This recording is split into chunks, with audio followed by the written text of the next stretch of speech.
Santer disebut-sebut pembentukan Koalisi Indonesia Maju Plus atau KIM Plus untuk menjegal Anies Baswedan maju di Pilgub Jakarta. Tim kampanye Prabowo Gibran pun membantahnya.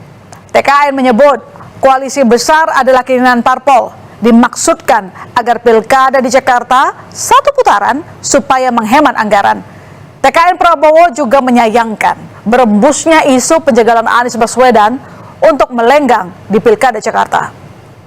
Didasari oleh semangat kerjasama dari partai-partai agar masing-masing bisa bersama-sama mendapatkan pemimpin di pilkada, baik gubernur, wali kota ataupun bupati yang sesuai keinginan masyarakat, dan tentunya agar kalau bisa satu putaran calon unggulannya itu berarti bisa menghemat uang negara. Jadi intinya bahwa itu adalah keinginan dari semua partai gitu loh, bukan dari upaya siapapun untuk menjegal seseorang.